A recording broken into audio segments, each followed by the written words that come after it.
Good morning, Ambassador Haley. Welcome back to the Hugh Hewitt Show. Good morning, Hugh. It's great to be with you again. I was just playing your comments with Jake Tapper. I'm going to come back to your husband's deployment and the former president in a moment. I want to begin with the breaking news. The United States Senate just passed a $95 billion bill that will aid Israel, Taiwan, Ukraine, and our defense industrial base. Would you have voted for that if you were in the Senate? Well, first of all, I think we have to look at each of those separately. I don't ever like when they group a bunch of things together because you can't dissect it. The first thing I'll say is I don't believe we should ever give any country straight up cash because you can't follow it and you can't hold it accountable. I do think that supporting Ukraine with equipment and ammunition is preventing war, because Putin has made it very clear that once he takes Ukraine, Poland and the Baltics are next. Those are NATO countries. That puts us at war. So helping Ukraine win this is preventing war. Israel, that is preventing a terrorist threat. We know Israel's the tip of the spear when it comes to defeating terrorism. And so for us to have the backs of Israel, I think is very, very important. And I'm not sure what else was in the bill. Taiwan and our defense industrial base. Now, Speaker Johnson has said, Madam Ambassador, that he's not going to bring it up. A discharge petition will circulate. Do you recommend that the bill, that Republicans sign the discharge petition in order to pass the aid as it's written? Well, rather than talking about Congress, I think the American people need to know exactly what's in the bill. The first thing I'll tell you is the problem I have with both Biden and Congress is they don't ever think the American people deserve to know anything. They don't tell them why they need to care about Ukraine. They don't tell them why they need to care about Israel. They don't talk about what the issues are with Taiwan. They don't talk about what's in a bill. And so then you've got members that just tell you parts of what they want you to hear. They don't tell you the full story. And I think that's the first place where I know as president and what I did as governor is I always over-communicated. I told everybody everything I knew, and then got them invested in where we were going to go from there. So what I will tell you is show the American people exactly what's in it. Yes, we need to support Ukraine with equipment. Yes, we need to help Israel so that they can defeat terrorism, who says death to America. Yes, we need to make sure that China doesn't invade Taiwan by making sure that Taiwan can properly defend itself. But we need to make sure there's no straight up cash in there that's just going to go to where we can't follow it. And so that's the issue that I have is we can't afford to waste any more taxpayer dollars on things that don't actually prevent war and protect national security for the American people. I believe there is straight up cash in there. I believe that they're giving money to Ukraine for humanitarian aid. That said, I'll tell you, if before they were giving money to Ukraine to also run their government, and that's something the Europeans can give that money if they want to. That is not, I don't think America should ever give straight up cash. So you would be a no in the House or the Senate? I would be quit making this a Christmas tree bill and let's make it right. The other thing I want to say about this was the same thing with the border bill, is just because a bad bill goes out there or just because a weaker bill goes out there, Congress doesn't get to wipe their hands and walk away. You stay in there and you fix it and you get it right. That's the problem, that Congress is not getting anything done, is go in there and don't stop until it's exactly what the American people need. All they do is peacock on TV and talk about how, oh, it was bad, or oh, it was good, or oh, this got defeated. But they never go and do anything to get it right. And Congress has gotten very lazy that way, and the American people are tired of it. So let me now turn to Israel. The President Biden has cautioned Israel about going into Rafah, where the Hamas leadership and the hostages are. What do you think about that? And ought the IDF finish the job now and aid come later? I wish he would put as much energy into calling out Iran, calling out the Arab countries who support Iran, calling out Hamas for what they did. I mean, I've seen this game before. Everybody runs to Israel's side when she gets hit, but then when she hits back, everybody wants to condemn her. And I think the problem is, Israel has to protect themselves. Hamas has made it very clear they will do this again. You cannot blame Israel for the fact that they're trying to defend themselves. But let's think about what's happening in Gaza. Everybody should feel, bad about the people in Gaza. But why isn't Egypt taking them? Why isn't Qatar taking them? Why isn't Jordan taking them? Why isn't Turkey taking them? The reason they're not taking any of the people in Gaza is because they can't tell which ones are Hamas and which ones aren't. That's the same thing with Israel. So don't treat Israel with a different standard than you're treating the rest of the Arab community. So my last question about Israel is that President Biden said in the press conference that melted down on Thursday that from the beginning, Israel's response has been over the top. And it's clear he meant Israel, didn't mean Hamas. Do you think Israel has been, quote, over the top? On that day when they beheaded those people and burned those babies alive and took those girls from the concert and raped them and dragged their naked bodies through the streets of Gaza, and you think about what they said, death to Israel, death to America. No, I don't think that's over the top. I know Israel well enough to know they value life. And I know they'll do everything they can to take care of life. But at the same time, you can't expect them to tiptoe around terrorists who just brutalize their people. I think you meant their response is not over the top, not the actual attack, but their response is not over the top. Would you support the invasion of Rafah at this moment, even though there are a million Gazans crammed in there? I think what I would do is tell Egypt and Qatar and Turkey to say, what are you going to do to get Iran and Hamas to stop? No pressure is being put on Iran. No pressure from any of the international community. That's the first thing I would do is say, go to these countries and say, what are you going to do to make Iran have Hamas pull back? What are you going to do to stop that? That's the first thing, because you do want to go and save as many lives as you can.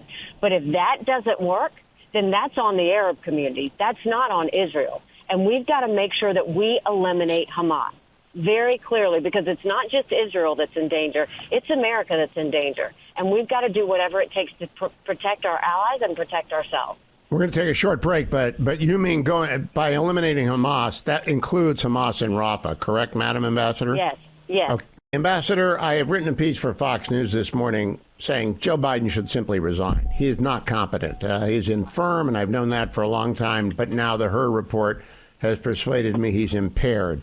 Do you believe the president should resign? Yes, I do. And I think the Democrat Party knows that. And I think that it is not just in the best interest of their party, it's in the best interest of the country. What I will tell you, and I've said this from the very beginning, the party that gets rid of their 80-year-old candidate is the party that will win. We cannot have a country in disarray and a world on fire and have two presidential candidates in their 80s when we need someone who's going to put 8 years into making sure that we are disciplined, focused on getting our economy, the border, preventing war, and getting our country back on track. Many Republicans recoil in horror at the prospect of a year of President Kamala Harris. What do you say to them? Because I agree with you. I think President Biden simply has to get, because crises come and go, and there's one right now in Israel. But what do you say to the Republicans who say we can't have Harris for a year?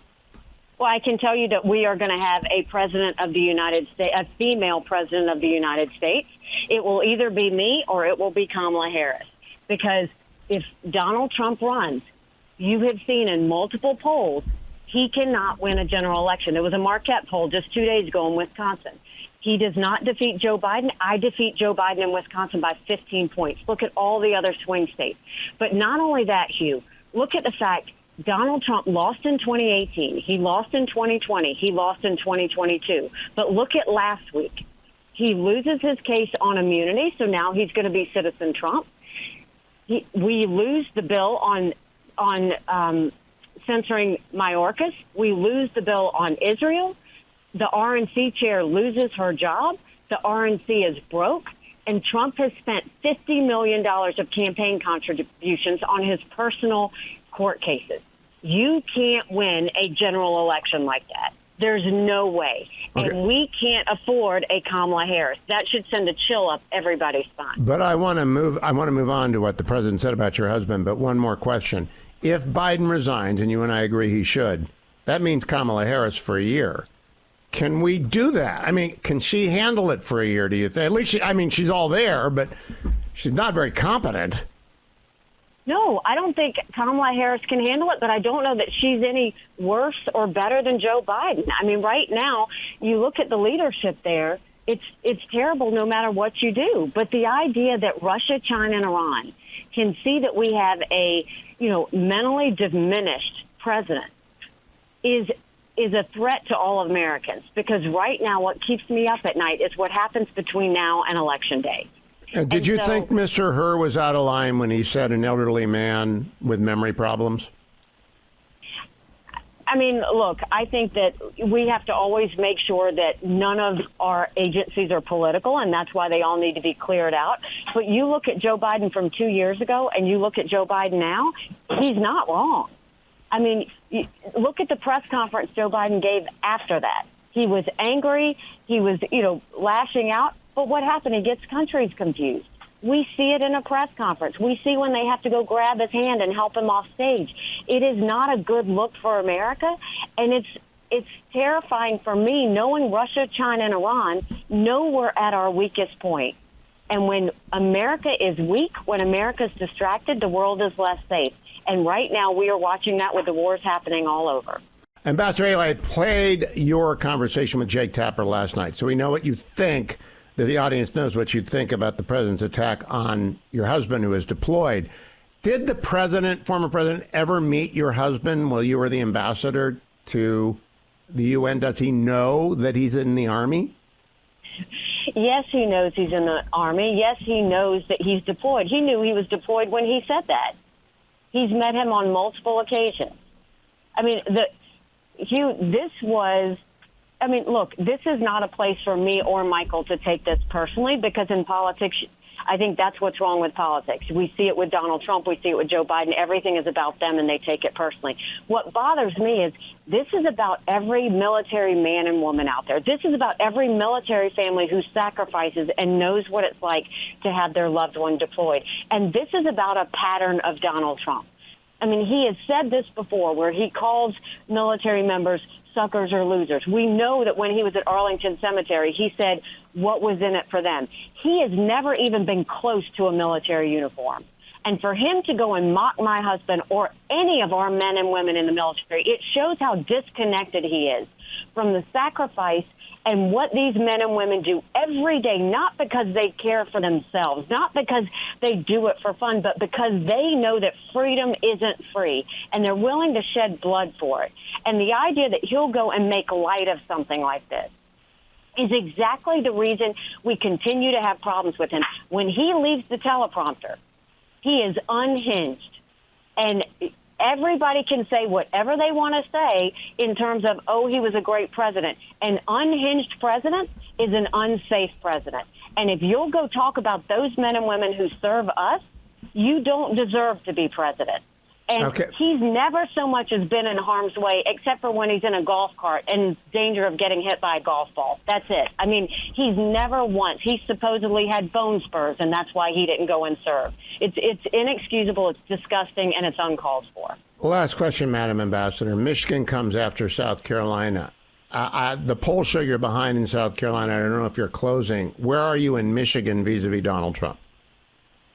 I mean, our focus is we're taking it one step at a time. We've got people, we've got some things we're doing on the ground in Michigan. We've got some things we're doing in Super Tuesday. Our focus right now is very much on South Carolina. And, our goal is to stay competitive. We're going to continue to do that. We were competitive when we got into Iowa, when we started at 2% and ended at 20%. We were even more competitive when we got 43% of the vote in New Hampshire. We're going to even focus on being even more competitive in South Carolina as we go into Michigan and Super Tuesday. Are you in this through the convention?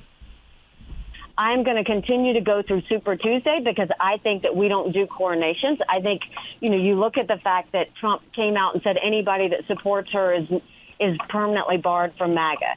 When you're running for president, you don't push people away. You bring people in. That's how you win a general election. That's why he can't do it. But the second thing is, what did he do? He tried to have the RNC name himself the presumptive nominee after only 2 states had voted. Let South Carolina vote. 10 days after South Carolina, 20 states vote. Let those states vote. And the fact that now he's throwing out people in the RNC and replacing it with his people, that is no different than him naming himself the presumptive nominee. This is getting into territory that everybody should see red flags. This is not okay when someone now goes and takes over a party, so that they can control what happens from here all the way until the convention. It's, I mean, I can say this until I'm blue in the face, Hugh, but you can only overlook so many things before you start to say something's very wrong. Ambassador Nikki Haley, your team has given us the red flag. Thank you so much for joining us. I'll talk to you again, hopefully before the election in South Carolina and Michigan. Thanks for your time this morning. Thanks so much. Go to NikkiHaley.com and join us. Thank you. Thank you.